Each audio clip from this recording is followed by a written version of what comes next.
Hello, my fellow Arachnids. Now, today we are going to be doing yet another episode of the beginning scripting series. I'm not going to end the series until we're done with it. I did this with the last series, but this time I am not. So, we are going to be learning about for loops. And for loops are basically a type of loop that allows you to loop your script until a number reaches a maximum value. Now that might sound pretty confusing, but once we start doing it, you might get a bit more comfortable with it. So, first, actually not first. So we're gonna put a wait on it so that as soon as we run it, it's not gonna instantly do it. We're gonna actually see it live, so that's gonna be pretty cool. So this might seem very confusing. Do not worry at all. I will explain it, but I just want to do the code first. So yeah. So be ready. For I equals 1, comma 2, comma 1. Do print I, and then we're also gonna put a wait. Hold on, I want to put a wait on this. So you might be wondering, what the heck did I just code? So basically, we're going to create a variable called I, and we're going to assign it the value of 1. So this is where I'm at.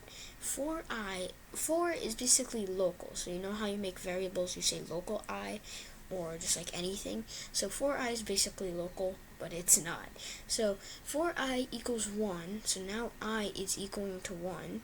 And then every time, and so this is a loop, remember, so every time we're going to loop, it's going to add 1 to I. Now, what this middle number is, this is the maximum number.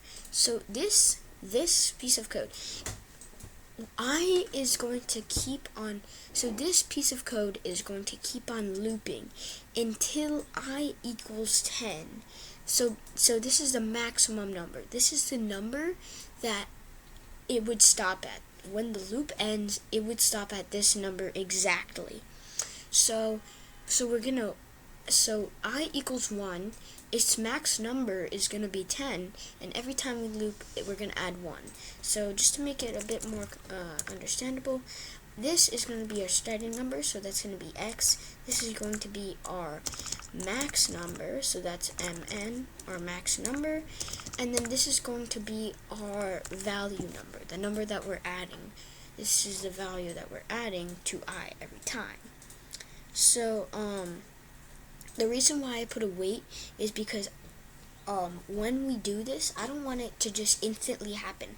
I want it to do a wait so that we could like kind of see it looping, but just like very fast. So you'll see it.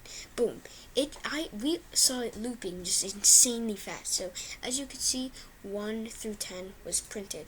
As I said, it would have to stop at 10 because that's its max number. Now, we are going to print hello when we're done. So, not everyone knows when you're a beginner that Roblox doesn't just read all the code at once. What happens is it sees the wait, so it waits, and then it goes through the code. If it sees a loop, it's going to loop through the code, through that loop, and then it will go on. It won't read all the code, then it will loop, but everything else is happening. It would stop, the Roblox engine would stop itself just to loop, and then all else of code will be run. So when we print hello, that's why it's not going to print hello while it's looping. It's going to print hello when it's finished looping, because we put an end to this. So it's going to have to end before it goes on. So, hope that is understandable. If you're still confused, leave your comments below and I'll try to answer them.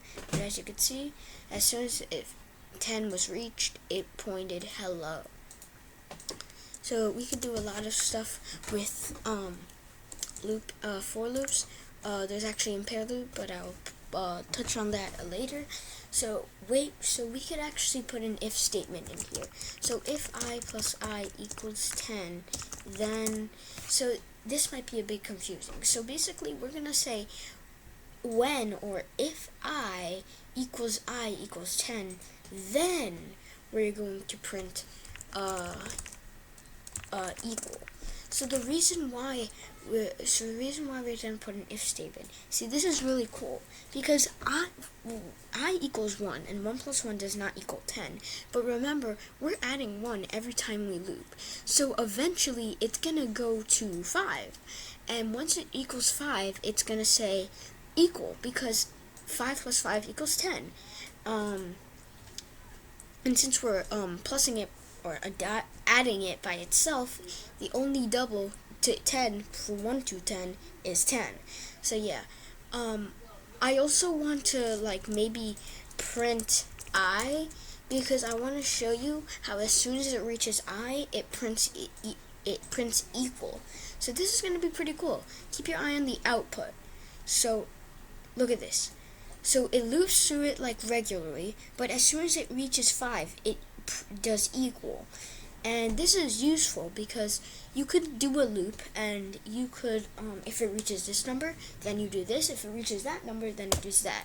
So it could be really cool when you're an advanced scripter. You could do so much with loops, and you could do even more with the loop I'm about to show you, which is an impair loop, which is the same as a for loop, but it's a different type of for loop. So first, what if we want to go through all the players' names? Well, first we're gonna have to get the players. So in order to get the players, we're gonna put it inside a variable. So local players equals game.players. So we're going into the game, then we're going into the players that are in the game.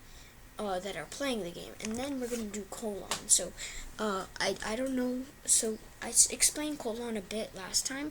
Colon is very important. It makes you do so many actions. So you could clone a script, you could destroy something, you could do a lot of stuff with colon. It's basically like it's so helpful, colon. So we're gonna get the players. So get players.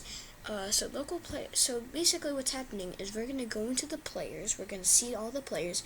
Then we're gonna get the players that are inside the players in the game, and then we're gonna put it into this variable. So this is basically the way of saying, oh, all the players are in here. So players is all the players now. So now let's do an impair loop. So I did this before. I'm going to do this again. I'm going to do all the script, and I'm going to explain it further as soon as I'm done. So be ready. For I comma v impairs players. Hold on. Do I don't know why that was a glitch. For I comma v impairs.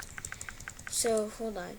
For I comma v impairs players. So we're gonna loop through the players and okay, sorry about that. It kind of glitched, but so what happened was it was all underlined because we didn't end it. So now that it's ended, it should be fine. So for I comma v impairs players. So basically what we're saying, so an impair loop, basically it gets like a piece of info, for example all the players in this instance, and it just wraps it around, and then whatever you want to say to do with all the players, then it does. So whatever we put in here, all the players are going to be affected by this. So this is going to be cool. We could make all the legs of the players purple. So yeah, but we're not going to do that. I guess that's a bit too hard. But we could say all the players' names. So we could do print v.name. And I might be wondering, why is it not players.name? Well, because v is a value. It stands for value. And the value is players, which you can see here. Oopsie. So v is basically the player. So it's better to say v. So you could put anything for v. You could put players. Now player is the value. So to make it like more simple and more understandable, that would be it. So print players.name. So this will be cool. Look how cool this is. So oh wait, I think I actually have to join into the game because then it'll actually load me. Hopefully it still okay, boom. So look at that, super Jared. So what happened was it went into the players, it got all the players, and then I said to say all the players' names, so then it did. So yeah, that's an in pairs loop. You could do so much with it. You could print what to think. You could print player dot parent. I don't know. Players dot parent. So now whenever I join the game, it should say players or game. Or yep, players, because as you can see, I'm in players, so that is really cool. Anyways, that is in pairs loop and for loops. Hope you guys enjoyed. I'm sorry that I didn't do a scripting tutorial in a while, but I'm back. I'm not gonna end the series. So yeah, hope you guys enjoyed. Bye.